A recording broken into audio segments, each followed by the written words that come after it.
What's up, Tejas? I'm here today with Brian Gendron. He is a man of many talents, and today he's here to talk to us about his passion, comedy, and his new business venture. So thanks for joining us today. Hey, thanks for having me. So I wanted to know, I actually met you not too long ago. Jenny's known you for a while, but I met you at a networking event, and when I met you, you were talking about how you did a few different things, but we'll go into that in a little bit. But I want to know a little bit about how you got started with this comedy venture, and then, what is your background? Did you go to comedy school, or how did you get started? Yeah, I did not go to comedy school. That'd be cool if I didn't know that existed. Yeah, clown school maybe. Clown school, and it's funny, but like some of my peers have gone to clown school. Like there's really intense clown college Oh, wow. in France and stuff, but that's not my path. I went to Toastmasters, is where some of my comedy stuff started. The other thing that I'd always run events, even in college. I didn't major in events, but I was in a fraternity in college, and I was like the social chair. Yeah. And so event planning mixed with Toastmasters and public speaking, and then just interested to try something different and fun, so sort of my adventurous side, and I landed on stand-up comedy. Wow. So when you went to college, what did you major in? Partying. Business administration. Okay. And it's interesting, I've been running my own business for 5 years now, and all the stuff that they taught me, which didn't make a world of difference when I was an 18-year-old kid, like accounting, somehow I actually still remember and put to use now. Or marketing, even though I graduated college, I'm gonna date myself, 2005. Marketing, there was no social media at that time, very little anyway, and but the concepts are the same, so there's reach and impressions, and so all that stuff I was able to apply to sort of the new marketing methods that we use today. So I actually used my college degree. That's good. I think a lot of us haven't. Yeah, sure. And so, I was in a sorority, so I'm just curious, what fraternity were you in? Wow, I haven't done this in a long time. Alpha, Tau, Omega. Oh, I ATO. love the ATOs. They had great parties. So, Yeah, I used to throw those back in the day. Oh, awesome. And then did you go to school in Texas, like a college? No, I went at the University of New Hampshire in the state of New Hampshire. Okay. And then are you from Texas? Not original. Okay. No. But I should clarify, I've been here for 12 years, got cowboy boots, been to the rodeos. I'm not one of these new Texans. Yeah. You're like, you were Texan on the inside. That's why you got here as fast as you could. Quick as I could. Yeah. That's right. Yeah. And then, so what made you want to kind of change your path from, this business side to go into the comedy? Yeah, so I was running, the first business I started on my own was an IT consulting firm, and still operating that business during the day, so it wasn't a full-on transition. It ended up being more of a complement, and so IT consultant by day, comedian by night, and I've been doing that now for over 2 years. Wow. And so let's talk a little bit about where people can see you. And then I know when we first met, you were talking about, you do like a gig and have other comedians lined up at Rudyard's, which is here in Houston. So can you tell us a little bit about that? Yeah, so about a little over a year ago, I started my own comedy show called The Riot, and you can find information about The Riot at theriothtx.com. And what that it started as was a bi-weekly, so every other Saturday night we would bring in a local comedian, local headliner to do a 45-minute set, and then we would also be able to book, like you mentioned, 2 or 3 other comedians on that show. And we bobbed and weaved that show through the pandemic, through the different restrictions, but for the most part we were able to run it all the way through, taking a few breaks here and there as circumstances changed. And grow the show and grow the brand. And we had some pretty sad shows in there, but between the pandemic, the holidays, and just shows are hard to run and promote. But we got through that initial period, and then starting in January, things just really started popping off. As the restrictions started to get lifted, And then we also started to be able to get different names and bring in people from New York and from LA and bring in better talent. And we've since moved it to every week, every Saturday. And then we're like, man, we're selling out all these shows, including with the increased occupancy. So then we started saying, all right, let's add Thursday nights. Now we're adding another Thursday night show. We've grabbed up every Friday and Saturday that we can get our hands on at Rudyard's and just continue to sell these shows out. We give opportunities to local comics and then give Houstonians the opportunity to see top comedic talent from LA, New York, and across the country. Yeah, that's really awesome. I know like during the pandemic, a lot of entertainers and comedians were coming to Texas because our rules were like not as strict as other states. Right. So there was probably an easier, it's kind of maybe a little easier to get some of that talent. Absolutely. So as an entrepreneur, as y'all are, there was opportunity. A couple things, right? So New York and LA were some of the strictest areas as far as pandemic restrictions, and those comedians needed work. And so that was part one. Part two, some of my biggest competition was in operating. And so there becomes opportunity. And then from there, it's like, okay, now we really need to focus on growing this fan base, creating an excellent experience for the audience, and then also a great experience for these comedians so that they go back to their markets and tell them, hey, you should work with Brian, you should work with the Riot down in Houston. And we've got some real traction from that.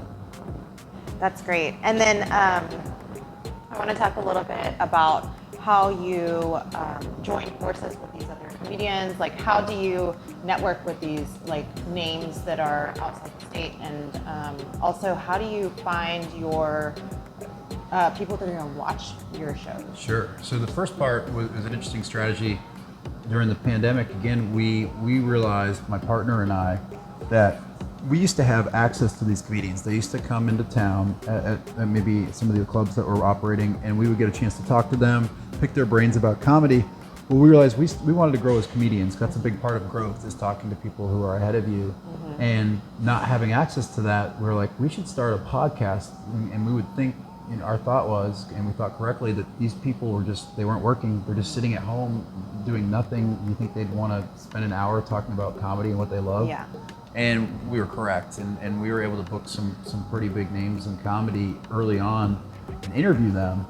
And then we were able to double back and say, hey, we've got this show down in Houston, do you want to do the show? And so that got us some initial traction into the industry. And then, like I mentioned, they would go in and tell their friends. And now it's gotten to a point where I went to New York a couple weeks ago and was able to network in through some of the connections I had, expand my connections, going to LA in a few months, or in July, and continuing to grow my network over there. And then working with some of these comics, you start to meet some of their managers and representation, so developing relationships there. So that's that side of things. And then your second question is, how do we get audience? And that is just, like I mentioned, using my marketing training from all the way back in college and some of the things that I learned along the way as an entrepreneur and business owner, and applying that. So it's finding those nooks and crannies on the internet that maybe some of my competitors aren't for event promotion. It's mastery of online advertisements, Google ads, and Facebook ads, and really just being a scientist, experimenting A and B, just being the trained marketer that I learned to be in college. And I'm just so happy I'm using my degree and I get to talk about that. But, and then, of course, giving them the great experience and making sure that when they leave, they're like, man, that was a great time. I can't wait to come back. I can't wait to tell friends, and just developing the brand and brand loyalty that way. Yeah. So I want to talk about attitude.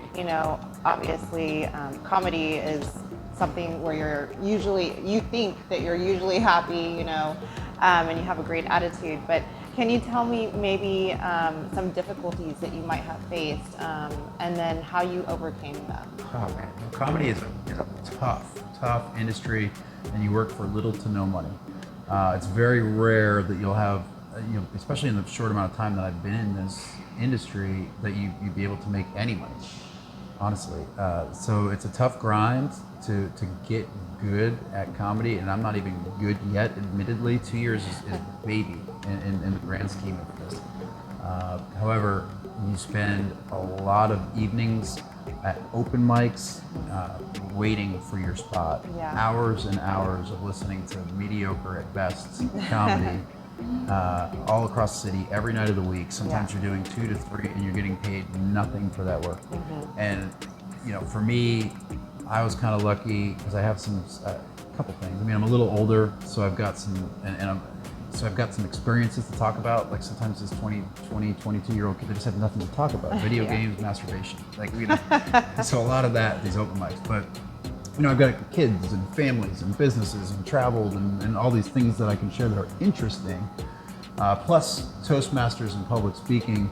So I was able to kind of accelerate through that, but it was still a year of just waiting my turn and getting the worst audiences at the end of the night that are worn down from 5 minutes after 5 minutes of this mediocre at best comedy, and that's a grind and that wears on you. Yeah. And so it's not easy, and you have to have the stick-wittedness to kind of endure that.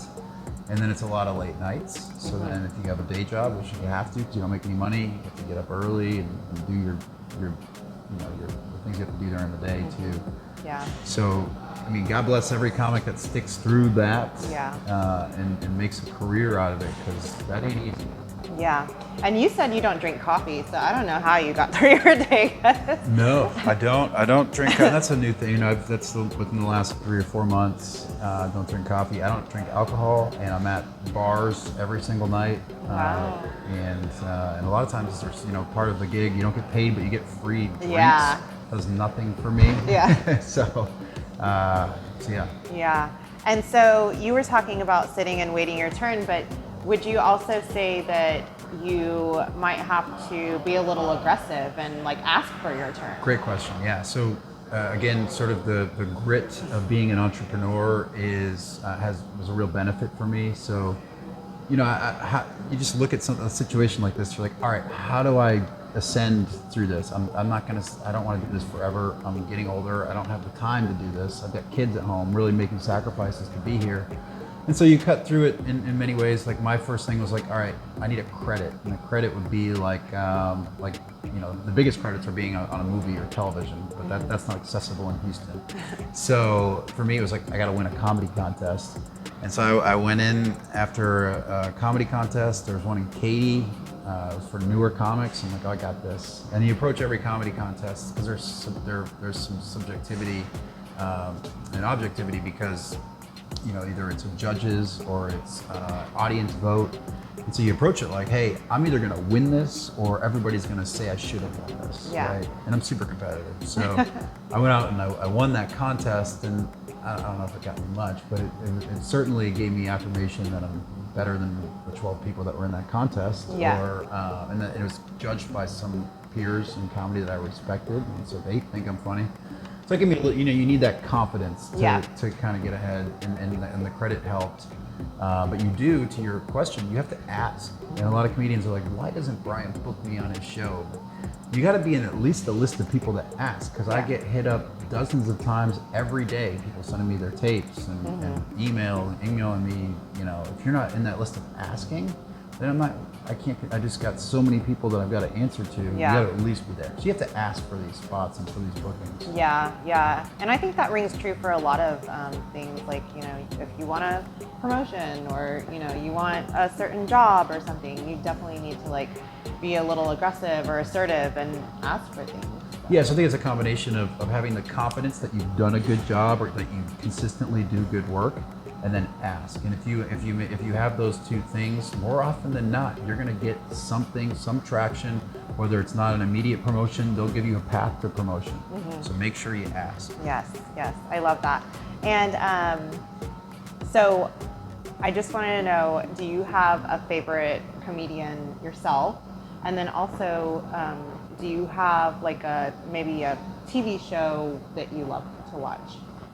Yes. So my initial inspiration for comedy was when I was 12 or 13, I think, middle school, maybe early high school. Me and my friends discovered Eddie Murphy, Delirious, which just at that time when I saw that, it was like, wow, comedians are rock stars. If you're familiar with it, Eddie Murphy is wearing like these red tight leather outfit, and he comes out in this huge theater, and I could tell you all those bits by heart, whether it's the Ice Cream Man or all the things. So that was my sort of initial inspiration. And then there was a television show called Last Comic Standing, which came out in the early 2000s. Yeah. And I loved that show, but what was interesting about it was it made it feel more accessible. You know, it was like America's Got Talent with comedians, and it would be anybody up the street, and they would go and do these auditions. I'm like, oh, wow, you don't have to be big rock star Eddie Murphy. You can just be somebody who's just an open micer. Yeah. So that kind of opened my mind to the idea that I could possibly do this someday. Yeah. And then I didn't do it for 10 years. And so yeah. And as far as my favorite TV show, I honestly don't watch a lot of TV. I'm more of a content creator. But if I were to pick a favorite, and I'll keep it in the comedy genre, I love The Office. It's great. So. Yeah. And so what would you say is the secret to, chasing your dreams? And you said you didn't get started for 10 years, and that's a while. So what would you say is like the secret to like actually making your dreams kind of happen? Yeah, get after it, man. I have a employee that I'm looking at hiring for this comedy venture. I was gonna hire a virtual assistant or a VA to do some of these day-to-day tasks so I can continue to grow the business. And somebody reached out to me cold, and it kind of goes back to just ask for something. It was a graduate from UT. I don't know if it's going to work out. We're kind of going through the interview process, but he's like, hey, I'm really thinking about getting into this comedy industry. I love comedy, and I admire that he had asked, but I'm happy that he did it at 22 years old. And I told him I was envious that he told me he's in Virginia and he's working this pest control sales job, and he's like, I hate it. I'm like, I'm so proud of you. It took me 16 years to realize that I didn't really enjoy the industry that I'm in. And so just do a self-check and have some self-awareness. Do you love what you're doing? Do you love what you're in? Is it just a job? And then make the sacrifices. Like for me, it was all these open mics and hours and hours and hours every day every night of the week, sacrificing time to give myself the space to say, hey, can I explore this? Is this a passion? And then if it's not, check on that. Is that your passion or not? And try different things. And so just, don't get stuck in the, hey, I have a job, I'm gonna go home and watch The Office. Carve out some time to go explore different things that you might be passionate about, and who knows what you land on. So allow yourself that space. Yeah, I love that. So we have What's the secret to a good joke? Okay. What's the secret to a good joke? So there's a whole science behind this. I've done a lot of reading. On my podcast, I've talked to dozens and dozens of professional comedians, and everybody does this a little bit differently. But the real element that seems consistent is that you make an emotional connection with your audience. And I'm talking about stand-up jokes, so to be very specific here, but you make an emotional connection, and then there's an element of surprise to it. So you have your setup, punch, and that punch, the bigger the surprise, the more opportunity there is for laughter. So make a connection based on emotion, and then set up your joke, punch, and then there's a tag to keep the laughter rolling. So like I said, there's a whole science behind it. Y'all think they're just funny stories, but like that's what you're working out at these open mics, and that's the secret, the element of surprise. It's interesting. I got to spend some time with Jay Brown, who is the CEO of Crown Castle here in Houston, mega company that nobody's heard of, but it's like one of the biggest companies in the country. They've been doing 5G rollouts. And Jay said that his goal this year was to be funny. And he believes that, he's CEO, 6,000 people report to him, whatever, like he believes that communication and leadership, it can grow him as a leader to be funny. So I do encourage, like Jay, people in leadership positions or in any role where you're communicating, sales is a great one, to explore comedy. Take a comedy class. I've heard taking improv, I've never done this, but taking an improv class can help you with communication skills. So explore comedy. I think everybody can benefit from learning. So absolutely do that. Yeah, and we need a lot more. Okay, so we do this thing. You can't look yet. Oh. I know, like he's totally eyeballing it. So we do this thing. It's called the Texas Trio, and what you're gonna do is you're gonna choose 3 horseshoes out of this hat. Okay. Try not to look. And try to answer the question. Try. So, Okay. and since you're not a native Texan, you might not know something. We'll see. I bet I'm good. We'll see though. All right, so take 3 or just one at a time. Just one at a time. Okay, so the first one says, what 2 presidents were born in Texas? So certainly Lyndon B. Johnson. Yes. And then the second one, I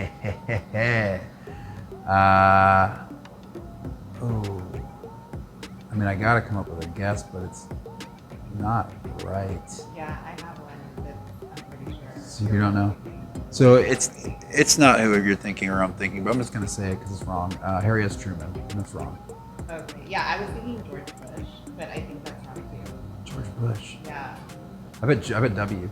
Yeah, that's Do we get an answer? Ginny. I don't remember. Yeah, I'm gonna say George W. Bush is our final answer. Collectively, Lyndon B. Johnson and George W. Bush. That's our final answer. Yeah, final answer. Hopefully it's easier and we all know the answer. Okay. All right. Where does the name Texas come from? Okay, I know. So I am going to guess it's something from Mexico, but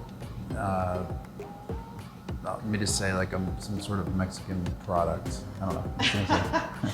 No, it's actually their Native American tribe, the Caddo tribe. It's a word that means friend in their language.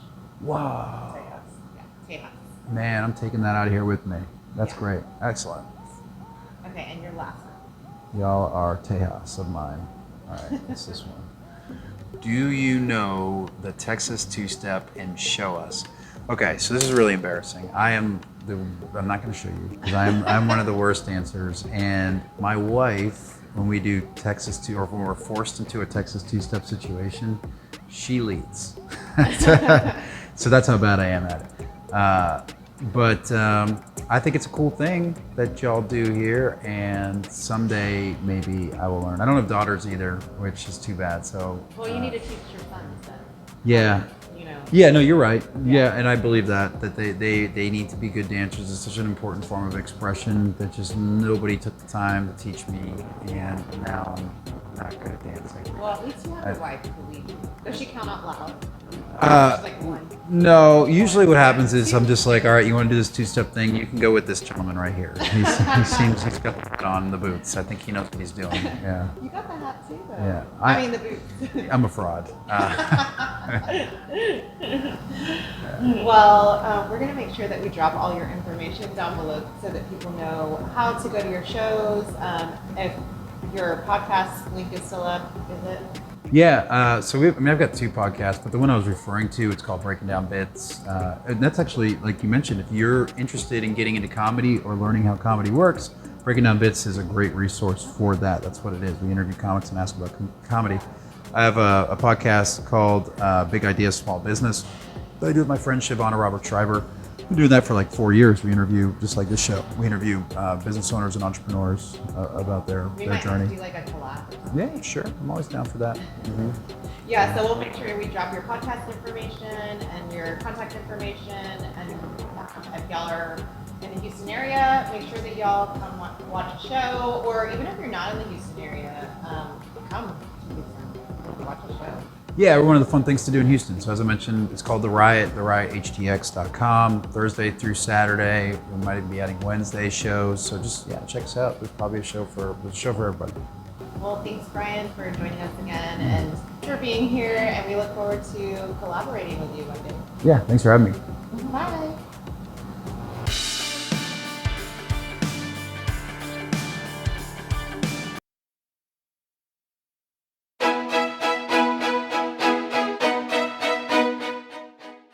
What's up, Tejas? It's National Egg Day. Oh, I can't get the egg, but it's okay. We'll just do a close one. Ooh. So Jenny has me in the kitchen again, And we are going to make scrambled eggs with creme fraiche. So, According to Gordon Ramsay. yeah, yes, my man Gordan Ramsey. I'm gonna try to do this. Now, You know I'm he's married, sure- right? It's okay. With like 100 I can be children. a sister wife. A sister wife. Okay, there you go. I don't know if she's down, but all right. I'm just kidding. But no, so Gordan Ramsay is one of my faves, and I know that if he was here, he'd be yelling at me, but I would love it. So, yes. Anyway, so first, what we gotta do is we gotta get the eggs and put them in the pan. I'm not turning on the pan yet because I think that's what you did. Eggs in the pan, nice knob of butter.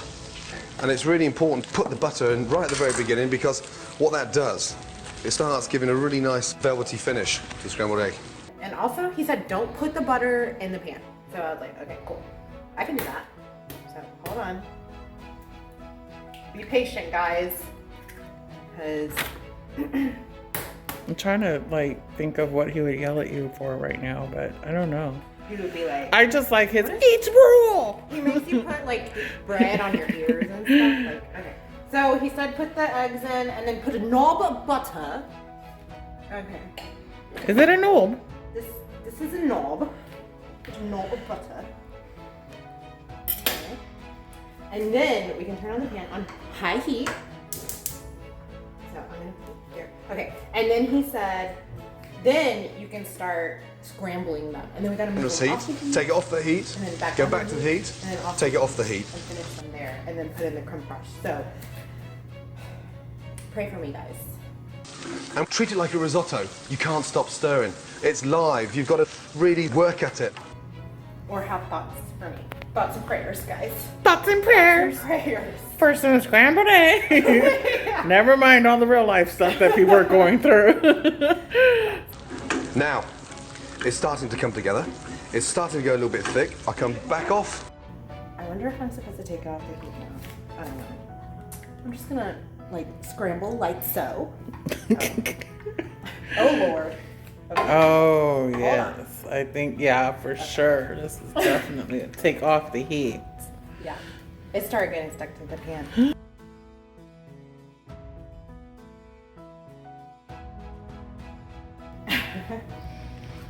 Hey, these are like not looking bad, guys.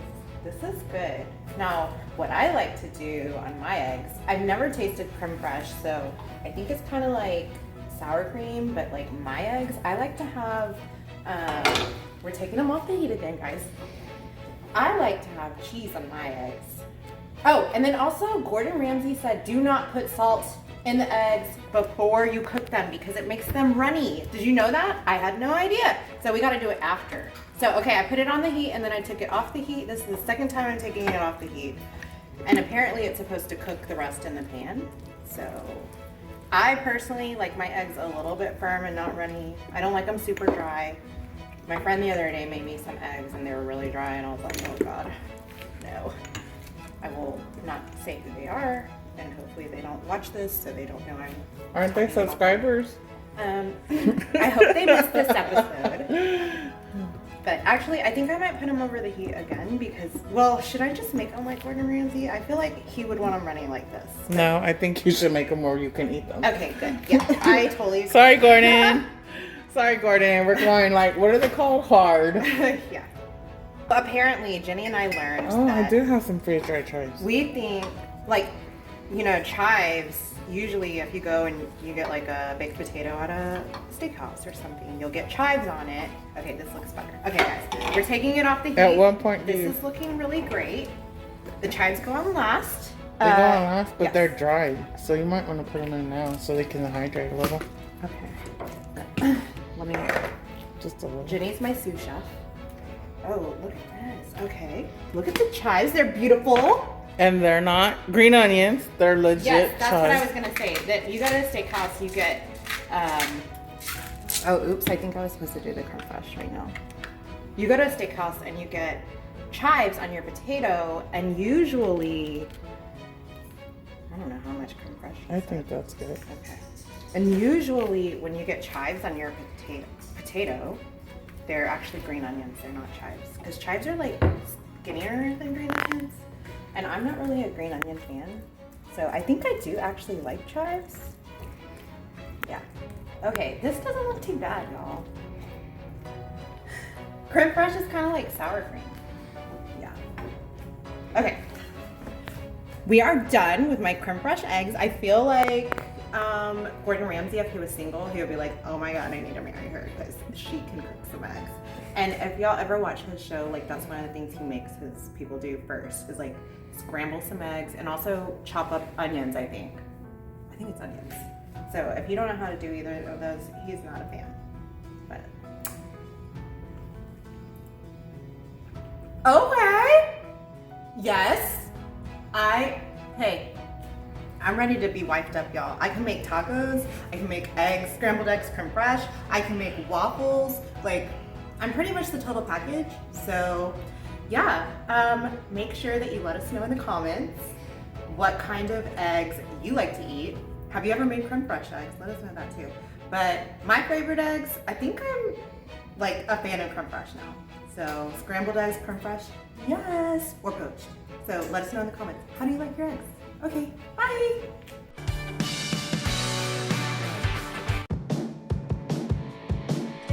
Don't forget to like, comment, and subscribe. Till next time, that's all, y'all.